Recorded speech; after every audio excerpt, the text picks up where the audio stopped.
반갑습니다. 붓다의 복과 지혜입니다. 거룩하신 부처님의 가르침을 따르는 도반 여러분, 반갑습니다. 오늘 우리는 부처님께서 오비구에게 전하신 첫 설법의 정신, 그리고 중생을 향한 끝없는 자비와 전법의 원력을 함께 되새기고자 합니다. 부처님께서는 깨달음을 얻으신 후에도 홀로 머물지 않으시고 세상의 이익과 행복을 위해 걸음을 멈추지 않으셨습니다. 두 사람이 한 길을 가지 말고 흩어져서 법을 전하라 하신 그 말씀 속에는 모든 존재가 진리의 빛을 고루 받기를 바라는 깊은 뜻이 담겨 있습니다. 오늘 이 자리는 단순한 법회가 아니라 우리 각자가 전법의 사자가 되어 세상 속으로 나아가는 첫걸음이 되기를 바랍니다. 깨달음은 먼 산 속에만 있는 것이 아니라 우리가 함께 살아가는 이 세상 한가운데에서 피어나는 법이기 때문입니다. 부처님의 원력과 자비가 여기 모인 모든 분들의 길 위에 늘 함께하기를 발언합니다. 자, 그럼 수행자들이여, 이제 진리의 말씀을 전하기 위해 길을 떠나라. 그 여정을 함께 해볼까요? 부처님께서 초전법륜을 설하신 후 오비구들은 마음 깊이 깨달음을 얻었습니다. 그날 저녁 제자들은 부처님 곁에 머물며 더 배우고자 했습니다. 그러나 부처님은 고요히 미소 지으시며 말씀하셨습니다. 수행자들이여, 나는 신의 그물과 인간의 그물을 모두 벗어났다. 그대들 또한 속박에서 벗어났으니 이제 이 깨달음을 세상에 전하라. 많은 이들이 법을 기다린다. 두 사람이 한 길을 가지 말고 흩어져 나아가라. 제자들은 잠시 망설였습니다. 스승이신 부처님 곁을 떠나면 누가 저희를 이끌어 주시겠습니까? 부처님은 탁발 그릇을 들며 대답하셨습니다. 법은 나에게서만 오는 것이 아니다. 법은 그대들 안에 이미 깃들어 있다. 나를 찾지 말고 진리를 전하라. 그것이 곧 나를 만나는 길이다. 그날 이후 오비구는 서로 다른 길로 흩어져 마을과 숲, 강가와 산길을 따라 걸으며 만나는 이들에게 중도의 가르침을 전했습니다. 그들의 발걸음이 닿는 곳마다 어둠은 걷히고 법의 등불이 밝혀졌습니다. 부처님의 첫 설법과 중도의 가르침. 보리수 아래에서 정각을 이룬 부처님께서는 깊은 선정 속에서 세상을 바라보셨습니다. 탐욕과 어리석음, 분노로 뒤덮인 중생들이 끝없는 윤회 속에 고통받고 있었습니다. 그때 부처님은 예전에 함께 수행하던 오비구를 떠올리셨습니다. 그들은 스승의 도를 오해하여 부처님이 고행을 멈추자 타락했다고 여겼던 제자들이었습니다. 하지만 부처님은 그들의 마음속에도 진리의 씨앗이 있음을 아셨습니다. 500리 길을 걸어 바라나시 근처 녹야원에 도착하신 부처님은 멀리서 자신을 보자 외면하려던 오비구 앞에 서서 조용히 말씀하셨습니다. 벗들이여, 나는 열애여, 세상의 공양을 받을 만한 자이며 죽지 않는 법을 깨달은 자입니다. 이제 그대들에게 그 길을 전하려 합니다. 부처님은 먼저 이렇게 가르치셨습니다. 출가한 수행자는 두 가지 극단에 머물러서는 안 된다. 하나는 감각적 쾌락을 탐닉하는 것이요, 다른 하나는 몸을 학대하는 고행에 빠지는 것이다. 두 극단 모두 고통스럽고 무익하다. 그 자리에 있던 오비구들은 고개를 들었습니다. 그들이 평생 당연하다고 여겼던 길이 모두 무익하다는 가르침에 놀란 것입니다. 부처님은 이어서 중도를 설하셨습니다. 중도란 마음을 고요히 하고 지혜를 밝히는 길이다. 그것은 팔정도의 실천이다. 바른 견해로 세상을 보고 바른 생각을 품으며 바른 말을 하고 바른 행동을 하며 바른 생활을 하고 바른 정진을 이어가며 바른 알아차림과 바른 집중을 닦는 것이다. 그리고 부처님은 사성제를 풀어 설명하셨습니다. 고 삶은 늙고 병들고 죽는 고통으로 가득하다. 집 그 고통의 원인은 탐욕, 성냄, 어리석음이다. 멸 이 원인을 없애면 고통도 사라진다.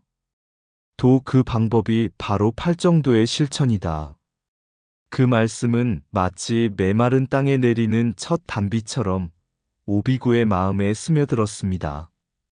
그 순간 그들은 이것이 참된 길이구나 하고 깨달음을 얻었고 세상 최초의 부처님 제자가 되었습니다. 그날의 설법은 초전법륜경이라 불리며 부처님께서 법의 수레바퀴를 세상에 처음 굴리신 순간으로 전해집니다. 이 이야기는 단순히 역사적 사건이 아니라 삶의 균형과 바른 길을 찾으라는 부처님의 초대를 담고 있습니다. 지금도 우리 각자 마음속에서 그 수레바퀴는 굴러가고 있습니다. 극단을 버리면 고요 속에서 길이 드러난다. 쾌락도 고행도 아닌 길이 지혜로 가는 달이다. 팔정도의 한 걸음이 끝없는 고통의 강을 건넌다. 중도는 물처럼 흐르되 어느 한쪽에도 치우치지 않는다. 진리의 수레바퀴는 한 번 굴러가면 멈추지 않는다. 마음이 바르면 말과 행위도 바른 길을 따른다. 고통을 보는 눈이 열릴 때 고통을 벗어날 길도 열린다. 탐욕과 분노를 놓으면 고요와 자유가 찾아온다. 바른 길은 세상 한가운데에서도 닦을 수 있다. 사성제는 삶의 고통을 뿌리째 뽑는 지도다. 중도는 피하지 않고 집착하지 않는 삶이다. 고통의 원인을 알면 그 고통은 힘을 잃는다. 법은 스승의 말에만 있지 않다. 그대 마음속에도 있다. 첫 설법은 그날의 제자만을 위한 것이 아니었다. 지금의 우리를 위한 것이다. 바른 생각은 고요를 낳고 고요는 깨달음을 낳는다. 수행자의 길과 전법의 정신. 부처님께서 오비구를 제자로 삼으신 지 얼마 지나지 않아 제자는 이미 60명으로 늘어났습니다. 그들은 법을 배웠고 마음속에 깊은 평화를 느꼈지만 부처님 곁에 머물고자 했습니다. 그러나 부처님은 조용히 일어서서 말씀하셨습니다. 수행자들이여, 이제 그대들은 신의 그물과 인간의 그물에서 벗어났다. 많은 사람들의 이익과 행복을 위해 흩어져서 길을 가라. 두 사람이 같은 길을 가지 말라. 이 말 속에는 중요한 뜻이 담겨 있었습니다. 깨달음은 혼자 지키는 것이 아니라 나누어야 한다는 가르침이었습니다. 부처님은 제자들에게 포교의 지침을 주셨습니다. 마을 가까이 머물라. 수행은 산속의 고요한 곳에서만 하는 것이 아니다. 사람들 속에서 그들의 삶을 함께 느끼며 법을 전해야 한다. 걸식하되 7집을 돌라. 한 집에서만 받지 말고 2번 같은 집에 들르지 말라. 걸식은 단순히 배를 채우기 위함이 아니라 만나는 이마다 법의 인연을 맺는 기회이기 때문이다.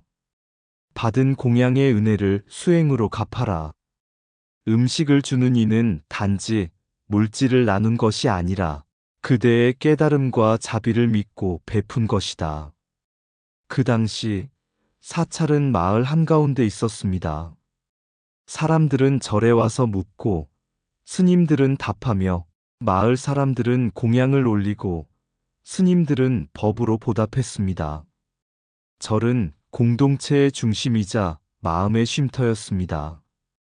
하지만 세월이 흘러 왕조가 바뀌고 불교가 억압받자 스님들은 산속으로 물러날 수밖에 없었습니다.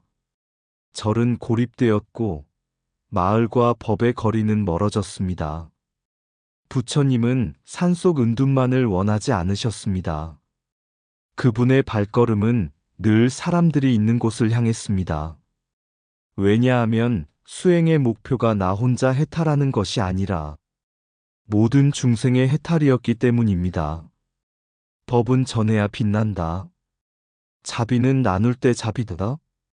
부처님께서 바라신 수행자의 길은 고요 속에서 자기 마음을 닫고 그 마음을 들고 세상 속으로 나아가 고통 속에 있는 이를 만나 법의 등불을 건네는 길이었습니다. 깨달음은 머물러 지키는 것이 아니라 흩어져 나누는 것이다. 두 사람이 한 길을 가지 말라. 법은 널리 퍼져야 한다. 걸식은 밥을 구하는 것이 아니라 인연을 맺는 것이다. 받은 공양은 수행으로 갚고 수행은 전법으로 갚는다. 마을은 법에 바치고 수행자는 그 씨앗을 뿌리는 농부다. 산속의 고요보다 사람 속의 자비가 더 깊다. 은둔의 수행은 나를 구하지만 전법의 수행은 세상을 구한다. 법은 입에만 있으면 메말라버리고 나눌 때 살아 숨쉰다. 공양은 음식이 아니라 믿음이며 그 믿음은 깨달음으로 갚아야 한다. 사찰은 벽 속에 갇힌 곳이 아니라 세상과 숨쉬는 곳이다. 걸식의 길은 곧 전법의 길이다. 수행은 나를 위한 것이지만 전법은 모든 이를 위한 것이다. 마을을 떠난 절은 향기를 잃고 사람을 떠난 법은 빛을 잃는다. 자비는 머무르지 않고 세상으로 걸어나간다. 부처님의 길은 고요에서 시작해 사람 속에서 완성된다. 열반까지 이어진 부처님의 정진. 부처님께서 80세에 이르신 해 왕사성에서 안거를 마치신 후 제자들은 스승께 편히 머물기를 청했습니다. 그러나 부처님은 조용히 미소 지으며 길 위로 발걸음을 옮기셨습니다. 아직 진리를 기다리는 이들이 있다. 내가 가진 숨이 다하는 그날까지 법을 전하리라. 그 길은 편안하지 않았습니다. 나란다, 바이샬리, 그리고 깊은 산길과 강가를 지나 마침내 쿠시나가르로 향하셨습니다. 여행 중 부처님은 병을 얻어 몸이 쇠약해졌지만 걸음을 멈추지 않으셨습니다. 안한 존자가 눈물 섞인 목소리로 물었습니다. 세존이시여, 이제 그만 쉬셔야 하지 않겠습니까? 부처님은 나지막이 대답하셨습니다. 아난이여, 나의 몸은 낡은 수레와 같다. 가죽끈으로 묶어 겨우 움직인다 해도 이 수레가 갈 길이 아직 남아있다면 멈출 수 없느니라. 그 말씀 속에는 깨달음은 끝이 아니라 시작이라는 진리가 담겨 있었습니다. 보리수 아래에서 얻은 정각은 홀로 지키기 위한 것이 아니라 중생과 함께 나누기 위해 존재하는 것이었기 때문입니다. 마침내 쿠시나가르에 도착하신 부처님은 마지막 가르침을 제자들에게 전하셨습니다. 여러분, 모든 것은 변한다. 게으르지 말고 정진하라. 이 말씀은 단지 제자들에게만이 아니라 미래의 모든 불자에게 주신 유언이었습니다. 오늘날 우리에게 이 가르침은 이렇게 들립니다. 깨달음을 향한 길은 책 속에만 있지 않고 마음속 결심과 일상의 실천 속에 있으며 진리는 머물러 지키는 것이 아니라 세상 속으로 걸어나가 전하는 것이라는 사실 말입니다. 부처님의 마지막 걸음마저 중생을 위한 원력이었다. 오늘날 불자들에게 끝까지 정진하는 삶이라는 메시지를 전합니다. 깨달음은 끝이 아니라 전법의 시작이다. 숨이 남아있는 한 자비의 발걸음은 멈추지 않는다. 몸은 늙어도 법을 전하는 뜻은 늙지 않는다. 모든 것은 변하니 게으르지 말고 정진하라. 낡은 술에도 길이 남아있다면 끝까지 간다. 진정한 쉼은 모든 중생을 법으로 감싼 뒤에 온다. 법은 머물러 있을 때가 아니라 흐를 때 살아난다. 마지막 걸음이 가장 귀하다. 그것은 전부를 바친 걸음이기 때문이다. 정각은 홀로 빛나는 등불이 아니라 나누어 켜는 불빛이다. 병든 몸보다 멈춘 마음이 더 위험하다. 끝까지 가는 정진이 곧 부처님의 길이다. 자비는 삶의 마지막 순간까지 이어져야 한다. 법은 내일로 미루지 말고 오늘 전하라. 세상은 변해도 중생을 향한 서원은 변하지 않는다. 부처님의 열반은 멈춤이 아니라 무한한 전법의 확장이다. 열반까지 이어진 부처님의 정진. 보리수 아래에서 정각을 이룬 순간 부처님의 길은 끝난 것이 아니었습니다. 그 깨달음은 홀로 간직하기 위한 보물이 아니라 세상의 고통을 밝히는 등불이었기 때문입니다. 그 후 45년 동안 부처님은 왕궁의 대문에서부터 산골 마을의 초가집까지, 부유한 장자의 집에서 가난한 거린의 오두막까지 모든 이에게 중도의 길과 자비의 법을 전하셨습니다. 80세의 노구에도 부처님은 멈추지 않으셨습니다. 병든 몸을 이끌고 나란다와 바이샬리, 그리고 먼 길을 지나 쿠시나가르에 이르기까지 그 발걸음 하나하나가 곧 법문이었고 수행이었고 자비였습니다. 마지막 순간 부처님은 제자들에게 말씀하셨습니다. 모든 것은 변하니 게으르지 말고 정진하라. 이 말씀은 단지 제자들에게 남긴 당부가 아니라 우리 모두에게 주신 영원한 유언입니다. 오늘의 우리는 그 가르침을 마음에 새겨야 합니다. 수행은 산속의 고요에서만 이루어지는 것이 아니라 세상 속에서, 사람 속에서 중생과 함께 호흡하며 이루어져야 한다는 사실 말입니다. 부처님의 길은 깨달음에서 시작해 마지막 숨이 다하는 순간까지 중생을 향한 걸음으로 이어졌습니다. 그리고 그 걸음은 지금 우리에게로 이어지고 있습니다. 수행자들이여, 이제 진리의 말씀을 전하기 위해 길을 떠나라. 보리수 아래 고요히 깨어난 그 마음, 죽지 않는 법, 무상의 길을 밝히시니 세상 모든 그물에서 벗어나 자유의 바람이 발걸음을 이끈다.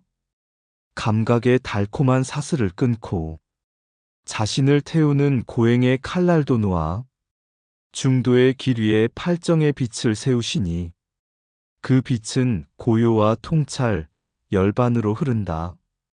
5 비구의 눈이 열리고 야사와 54명이 합류하니 작은 씨앗이여 벌써 숲이 되었구나. 그 숲은 세상 끝까지 법향을 전하리. 두 사람이 한 길을 가지 말라.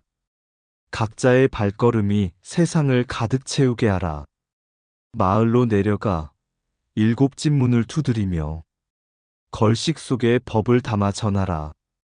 진리는 산속 깊은 곳만이 아니라 사람이 사는 곳, 눈 맞추는 곳에 있나니 행동으로 법을 보이고 삶으로 자비를 새겨라. 80해의 몸이 기운이 다해도 늙은 수레처럼 끈에 묶여도 부처님은 길 위에 계셨다. 마지막 숨결까지 진리를 전하셨다. 수행자들이여, 처음도 좋고 중간도 좋고 끝도 좋은 법, 그 향기를 세상 구석구석에 흩뿌리라. 그대의 발걸음이 곧 부처님의 발걸음이니라. 이상 붓다의 복과 지혜였습니다. 오늘도 복지구족한 날 되세요. 구독과 좋아요는 붓다의 복과 지혜를 밝히는 큰 자비의 등불이 됩니다.